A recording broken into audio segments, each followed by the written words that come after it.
नमस्कार, जय जवाहर। आप देख रहे हैं छत्तीसगढ़ टाइम्स। छत्तीसगढ़ की सभी बड़ी खबरों को देखने के लिए हमारे इस वीडियो को लाइक करें और इस चैनल को सब्सक्राइब करें।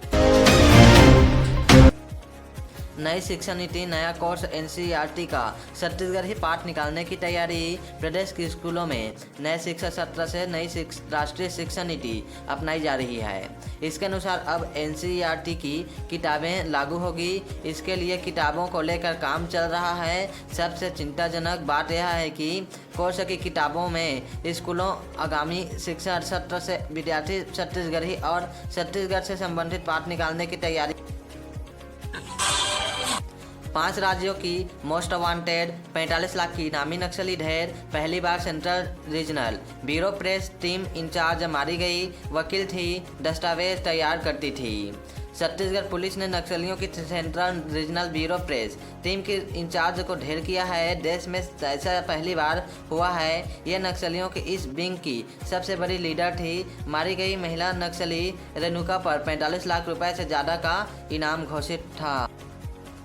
रेणुका छत्तीसगढ़, आंध्र प्रदेश, उड़ीसा, तेलंगाना और महाराष्ट्र जैसे राज्यों में मोस्ट वांटेड थी। सोमवार को दंतेवाड़ा पुलिस ने एनकाउंटर में मार गिराया है। रेणुका 50 साल, तेलंगाना के वारंगल की रहने वाली थी। साल 1996 को नक्सल संगठन में भर्ती हुई थी। रेणुका ने एलएलबी की पढ़ाई की थी। नक्सल संगठन के लिए दस्तावेज तैयार करने का काम करती थी। लिखने पढ़ने में अव्वल थी, इसलिए नक्सलियों ने इसे देश भर में माओवाद संगठन का प्रेस टीम इंचार्ज बनाया था। ये नक्सलियों के प्रेस टीम की देश भर में सबसे बड़ी लीडर थी। अब नक्सलियों की प्रेस टीम के जो लीडर हैं वे इससे छोटे कैडर के हैं। दुर्ग धमधा नगर पंचायत में अनोखा हनुमान मंदिर प्रज्वलित। जोत, कलश व दिए फेंके न जाएं, इसलिए उन्हें जुटाकर बनाया कलश मंदिर।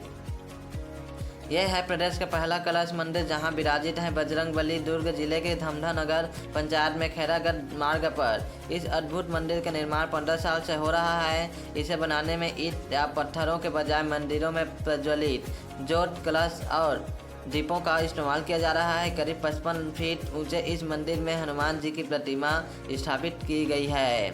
मंदिर बनाने वाले नरेंद्र बाबा का कहना है कि 20 साल से कलश और दिए एकत्रित कर रहे हैं। मंदिर को बनाने के पीछे एक मकसद है। नवरात्रि में 9 दिन माँ दुर्गा की पूजा करने के बाद लोग कलश व दिए नदी तालाबों में विसर्जित कर देते हैं या फिर फेंक देते हैं। यह स्थिति दीपावली के समय भी होती है। ऐसे में कलश व दियों का अपमान होता है। कोरबा में यातायात नियमों के उल्लंघन पर कार्रवाई मॉडिफाइड। साइलेंसर वाले 25 दुपहिया वाहन जब्त। नाबालिग चालकों के परिजनों को बुलाया। कोरबा में हिंदू नववर्ष के अवसर पर शोभा यात्रा के दौरान यातायात नियमों का उल्लंघन करने वाले दुपहिया वाहन चालकों के खिलाफ पुलिस ने कड़ी कार्रवाई की है। सिविल लाइन पुलिस ने मॉडिफाइड साइलेंसर वाले 25 दुपहिया वाहनों को जब्त किया है। इन वाहनों के चालक तेज रफ्तार से वाहन चलाकर और ध्वनि प्रदूषण फैलाकर लोगों को परेशान कर रहे थे। कई वाहनों से साइलेंसर को पीछे की जगह सामने लगवाया गया था। कुछ में डबल साइलेंसर और प्रेशर हार्न भी लगे थे। तेज गर्मी से स्कूलों की टाइमिंग में बदलाव। अब सुबह 7 से 11 तक शासकीय व निजी स्कूलों के लिए मान्य होगा। तेज गर्मी की वजह से स्कूलों की टाइमिंग में बदलाव किया गया है। 2 अप्रैल से छोटे बच्चों की छुट्टी 11 बजे तक हो जाएगी। स्कूलों की नई टाइमिंग को लेकर लोक शिक्षा संचालनालय की ओर से आदेश जारी किया गया है।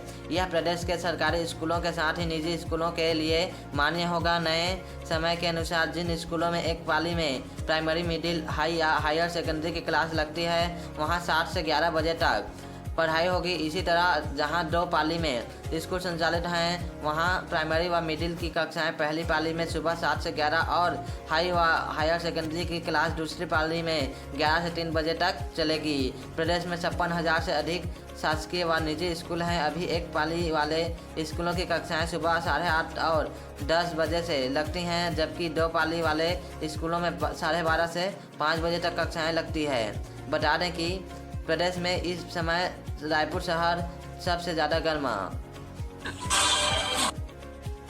बैंकुटपुर में बर्ड फ्लू एंट्री के प्रशासन अलर्ट। 1 किलोमीटर का क्षेत्र इन्फेक्टेड जोन घोषित। मुर्गी और अंडों की बिक्री पर रोक। कोरिया जिले के बैंकुटपुर के प्रेमा बाग के शासकीय कुक्कुट पालन केंद्र में बर्ड फ्लू के फैलने के खतरे को देखते हुए 1 किलोमीटर के दायरे को इन्फेक्टेड जोन और आसपास के 10 किलोमीटर के क्षेत्र को सर्विलांस घोषित किया गया है। शासकीय कुक्कुट पालन केंद्र में जांच में 12 मुर्गियां पॉजिटिव पाई गई। पशुपालन विभाग ने नमूने लेकर जांच के लिए भेजे थे। इन नमूनों में बर्ड फ्लू के वायरस की पुष्टि हुई। शासकीय कुक्कुट पालन केंद्र में बर्ड फ्लू के प्रकोप को लेकर प्रशासन सतर्क हो गया है। स्थिति की गंभीरता को देखते हुए कलेक्टर कैंप ऑफिस में आपातकालीन बैठक आयोजित की गई। बैठक में कलेक्टर, पुलिस अधीक्षक, सीईओ, एडीएम, एसडीएम, सीएमओ और वेटरनरी विभाग के अधिकारी मौजूद रहे। इस साल व्यापम से 32 परीक्षाएं सभी में नया फार्म लागू। आवेदन में मां का नाम जरूरी, इसके बिना अब नहीं दे सकेंगे परीक्षा। नवरात्र में मातृशक्ति के महत्व को रेखांकित करने वाली एक बड़ी खबर है। छत्तीसगढ़ में व्यापम की किसी भी परीक्षा का फॉर्म भरने के लिए पहले प्रोफाइल पंजीयन करना पड़ता है। इसमें मां का नाम लिखना अनिवार्य कर दिया गया है। पहले यह वैकल्पिक था। राष्ट्रीय स्तर पर नेशनल टेस्टिंग एजेंसी की ओर से जेईई, नीट, नेट जैसी परीक्षाएं होती हैं। इनके आवेदन में पिता के अलावा मां का नाम अनिवार्य रहता है। व्यापम में पहली बार इसे अनिवार्य किया गया है। अधिकारियों का कहना है कि 10वीं और 12वीं के सर्टिफिकेट में मां का नाम रहता है, इसलिए व्यापम की परीक्षा में मां का नाम देने में दिक्कत नहीं होगी। किसी के सर्टिफिकेट में अगर मां का नाम नहीं है तो वे मां के नाम के लिए किसी दूसरे सरकारी दस्तावेज का इस्तेमाल कर सकेंगे। बता दें कि व्यापम की किसी भी परीक्षा के लिए आवेदन करने से पहले युवाओं को प्रोफाइल पंजीकरण करना पड़ता है। इसकी प्रक्रिया ऑनलाइन है। इसमें नाम, पिता का नाम, माता का नाम, शैक्षणिक योग्यता, सरनेम, जाति, मोबाइल नंबर, ईमेल आदि की जानकारी देनी पड़ती है। प्रोफाइल पंजीकरण एक बार ही करना पड़ता है। यह होने के बाद व्यापम से होने वाली किसी परीक्षा का फॉर्म भरा जा सकता है। राजधानी की महापौर मीना चौबे का कहना है कि प्रदेश में आधी आबादी महिलाओं की है। ऐसे राज्य में महिला शक्ति को महत्व मिलना ही चाहिए। पीएम मोदी वाली ट्रेन को नहीं मिली सवारी। उद्घाटन के दूसरे दिन सिर्फ 1280 रुपये की टिकट बिके। 128 यात्री ही हुए सवार। प्रधानमंत्री नरेंद्र मोदी ने जिस मेमू ट्रेन को 30 मार्च को हरी झंडी दिखाई थी, 31 मार्च को उसे सवारी नहीं मिली। रायपुर से अभनपुर और फिर अभनपुर से रायपुर दिन में 2 बार आने जाने वाली इस ट्रेन को उद्घाटन के दूसरे दिन सिर्फ 128 यात्री मिले। ट्रेन में 400 से 500 लोगों के यात्रा करने की क्षमता है। 500 करोड़ से भी ज़्यादा के इस रेलवे प्रोजेक्ट में चल रही ट्रेनें को उद्घाटन के दूसरे दिन 1280 रुपये की कमाई हुई। अभनपुर से रायपुर के बीच टिकट का किराया सिर्फ 10 है। ये ट्रेन इस दूरी को 1 घंटे 10 मिनट में सिर्फ 3 स्टेशन पर रुकते हुए पूरी करती है। ट्रेन अभनपुर से रवाना होकर केंद्रीय नया रायपुर, सीबीडी, मंदिर हसौद होते हुए रायपुर पहुंचती है, फिर इसी रूट से वापस जाती है।